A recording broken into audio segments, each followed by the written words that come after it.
விருச்சிக ராசி மே 2026 ராசி பலன்கள். உத்தியோகத்தில் நிகரற்ற ஆதிக்கம்.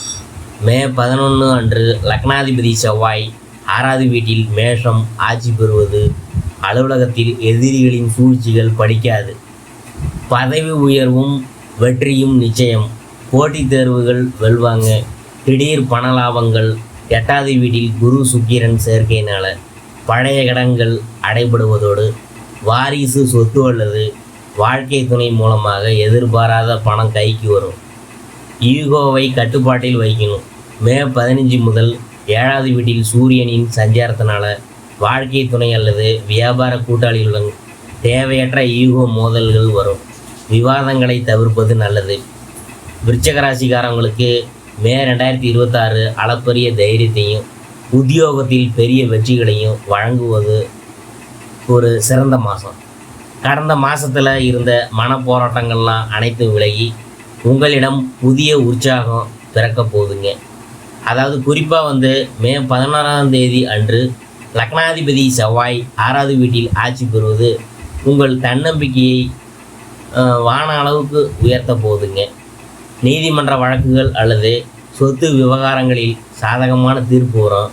ஆனால் மே 15ஆம் தேதி அன்று சூரியன் 7வது வீட்டிலும் மே 14ஆம் தேதி அன்று சுக்கிரன் 8வது வீட்டிலும் நுழைவதால் வியாபாரம் மற்றும் குடும்ப விவகாரங்களில் அகங்காரத்தை ஒதுக்கி வைத்துவிட்டு மென்மையாக நடந்து கொள்ள வேண்டிய பொறுப்பு உங்களுக்கு உள்ளது. விறுவிறுப்பான தொழில் மற்றும் உத்தியோகஸ்தர்களுக்கு இந்த மாதம் மறக்க முடியாத வெற்றிகளை தரும். மாத முற்பகுதியில் கர்மாதிபதி விருத்தியாக்காரகனான சூரியனை 6வது வீட்டில் உச்சநிலையில் இருக்கிறதும் மற்றும் மே 11 அன்று லக்னாதிபதி செவ்வாய் 6வது வீட்டில் ரோக சத்ருஸ்தானம் ஆட்சி பெறுவதும் ஒரு அற்புதமான ராஜயோகம். நீங்கள் அலுவலகத்தில் சொல்வதே சட்டமாக மாறும். உங்கள் மீது பொறாமை கொண்டவர்கள் செய்யும் சூழ்ச்சிகள் அவங்களுக்கே எதிராக திரும்பும். வேலை தேடுறவங்க அல்லது அரசு வேலை விரும்புகிறவங்களுக்கு நினைச்ச வேலை கிடைக்கும். பதவி உயர்வில் யார் தடையாக இருந்தாலும் அவங்களை முறியடித்து நீங்கள் வெற்றி பெறுவீங்க. மே 15ஆம் தேதிக்கு பிற்பாடு சூரியன் 7வது வீட்டிற்கு போகிறதுனால சமூகத்தில் நல்ல பெயர் கிடைக்கும். வியாபாரம் மற்றும் தொழில் வியாபாரிகளுக்கு இந்த மாதம் கலவையான பலன்களை தரும். லாபாதிபதி புதன் கர்மாதிபதி சூரியன் மே 15க்கு பிற்பாடு 7வது வீட்டில் அதாவது வியாபார ஸ்தானம் இணைவதால் புதிய வாடிக்கையாளர்கள் அரசு அல்லது பெரிய நிறுவனங்களில் ஒப்பந்தங்கள் ரொம்ப சிறப்பாக போகும். உங்கள் தொழில் நெட்வொர்க்கு பெரிதும் விரிவடைய போகுது. ஆனால் 7ல் உக்கிர கிரகமான சூரியனின் தாக்கத்தால் வியாபார கூட்டாளியுடன் கடுமையான ஈகோ மோதல்கள்லாம் வரும். அபாயம் இருக்குது. லாபம் அல்லது அதிகார பகிர்வில் ஒருவர் மீது ஒருவர் ஆதிக்கம் செலுத்த நினைப்பீங்க. வெளிப்படைத்தன்மை இல்லையெனில் வியாபார உறவு பாதிக்கப்படும். மே 14ஆம் தேதிக்கு பிற்பாடு சப்தமாதிபதி சுக்கிரன் 8ல் மறைவதால் கூட்டாளியுடன் சற்று கவனமாக இருக்க வேணும். நிதி நிலைமை மற்றும் பணலாபம் பொருளாதார ரீதியாக இந்த மாதம் திடீர் திருப்பு முனைகள் நிறைந்திருக்கும். தனஸ்தானாதிபதி குரு பகவான் அஷ்டமஸ்தானத்தில் 8வது வீடு உள்ளார்.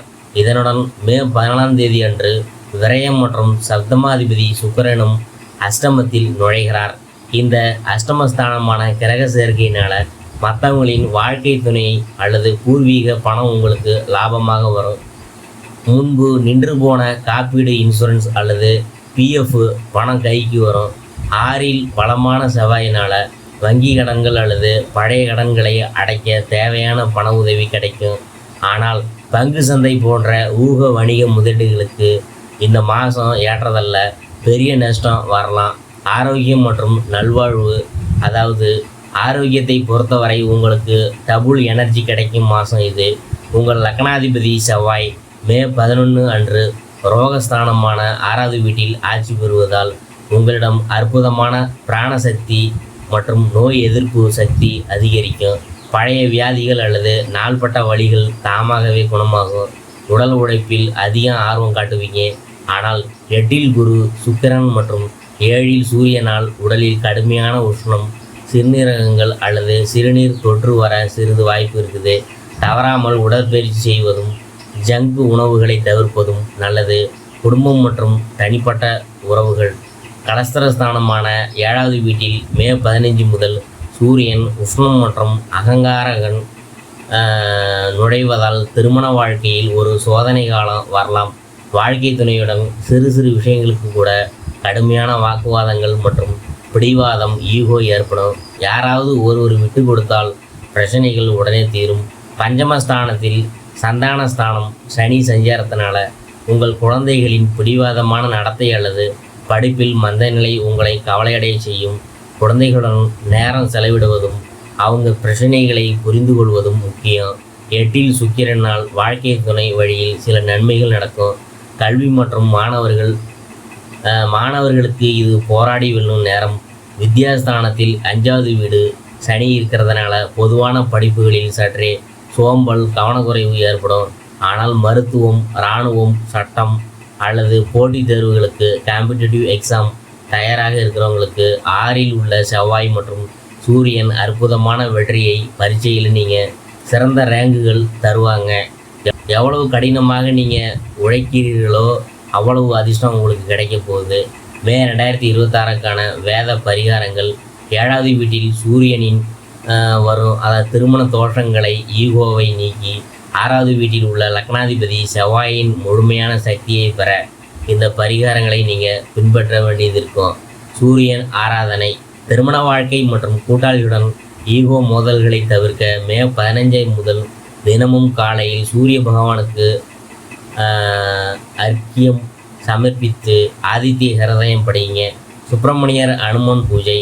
உங்கள் லக்னாதிபதி செவ்வாயின் சக்தியை சரியான பாதையில் வெற்றியின் பக்கம் திருப்ப ஒவ்வொரு செவ்வாய்க்கிழமையும் சுப்பிரமணியர் அதிர்ஷ்டகம் அல்லது அனுமன் சாலிசா பாராயணம் செய்யுங்க. தட்சிணாமூர்த்தி ஸ்தோத்திரம்.